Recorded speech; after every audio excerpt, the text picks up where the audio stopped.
Bismillahirrahmanirrahim. Bapak Pauo, terkait permasalahan Pauo yang menyangkut tentang masalah kehidupan. Yang namanya kehidupan itu kadang senang, kadang susah, kadang pahit, kadang manis, terkadang ada ujian, terkadang ada nikmat. Tapi perlu kita sadari bahwasanya ketika kita diberi nikmat, maka kewajiban kita bersyukur. Maka nikmat itu akan menjadi nilai ibadah. Dan ketika kita diberi suatu musibah, ujian, maka kita harus bersabar. Nah, ujian itu akan menjadi nilai ketika kita bersabar. Dan perlu diyakini bahwasanya ketika ada ujian atau kepahitan yang datang pada diri kita, itu disebabkan karena kemaksiatan, keburukan dari kita sendiri, bukan dari orang lain. Seperti apa yang telah diterangkan oleh Allah dalam Al-Quran dalam surat An-Nisa, bahwasanya ma asabaka min hasanatin faminallah wa ma asabaka min sayyi'atin famin nafsi. Segala kebaikan, nikmat itu datang dari Allah, dan segala keburukan itu diundang gara-gara kemaksiatan, perbuatan kejelekan kita sendiri. Makanya ketika ada suatu musibah, ada suatu ujian, kita harus muhasabah.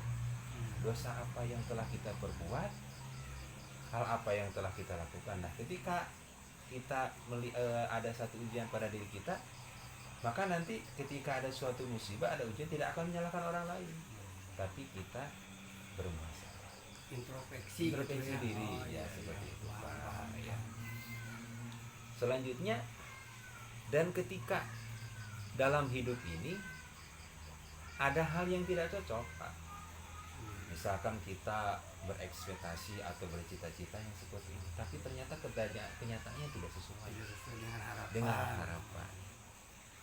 Nah, kita harus meyakini bahwasanya ketika ada hal yang tidak sesuai bagi diri kita, yakinilah itulah yang terbaik bagi diri kita.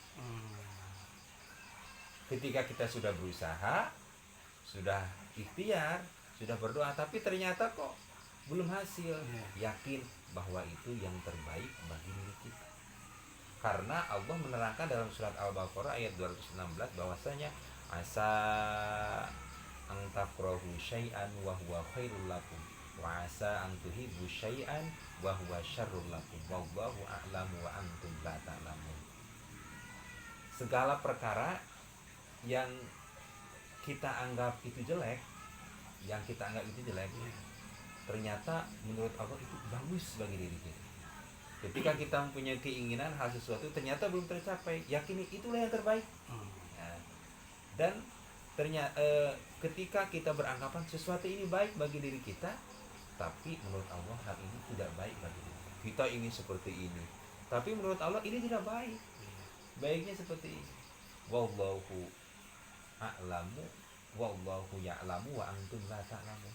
Allah lebih tahu, wallahu a'lamu wa antum la ta'lamun. Allah lebih tahu apa yang kita inginkan, apa yang terbaik bagi kita, sedangkan kita tidak tahu apa-apa tentang diri kita. Nah, itu jadi ketika dalam menghadapi suatu permasalahan ini, kita harus siap menghadapi yang cocok dan yang tidak cocok, itu harus siap. Nah, dan ketika kita sesuatu ini sudah terjadi, sesuatu yang tidak enak lah, yang pahit lah seperti itu terjadi, maka kita harus ridho. Karena mau ridho atau tidak ridho itu sudah terjadi. Bahkan kalau misalkan kita tidak ridho, maka Allah tidak suka, tidak akan ridho.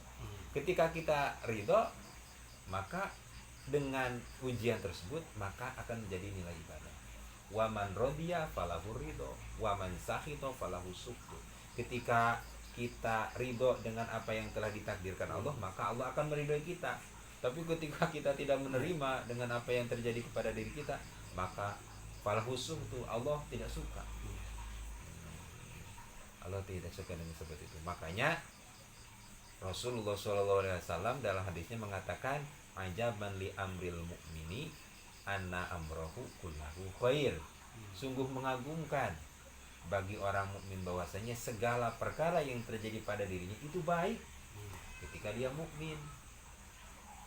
Kalau gini ada pertanyaan boleh nih? Iya boleh. Misalkan kita mempunyai cita-cita, Iya. pas cita-cita itu pas waktunya tidak sesuai dengan harapan yang kita cita-citakan misalkan. Nah, apakah selanjutnya kita berhenti apa diusahakan lagi supaya cita-cita tersebut bisa tercapai atau gimana? Iya. Apa berhenti udah mencari cita-cita yang lain apa gimana? Dalam kitab hikam diterangkan bahwasanya sawabul himam la tahriku aswarul aqdar. Tingginya cita-cita itu tidak akan bisa menghancurkan atau tidak akan bisa melewati takdir dari Allah. Jadi terkadang kita itu terlalu semangat mengejar cita-cita, ketika cita-cita belum tercapai akhirnya timbul putus asa. Karena dicoba lagi. Ya dicoba lagi. Nah, kenapa kita putus asa? Karena kita lupa pada takdir dan ketentuan Allah. Nah, jadi semangat perlu, tapi jangan lupa takdir. Jangan lupa tawakal. Sebaliknya, jangan hanya tawakal saja tanpa adanya ikhtiar. Jadi misalkan kita mempunyai himmah cita-cita yang tinggi, nggak apa-apa. Berusaha tapi jangan lupa takdir, jangan lupa keputusan dari Allah. Ketika kita lupa, maka apa yang kita cita-citakan belum tercapai, ya putus asa. Padahal Allah itu lebih tahu apa yang terjadi. Dicoba lagi.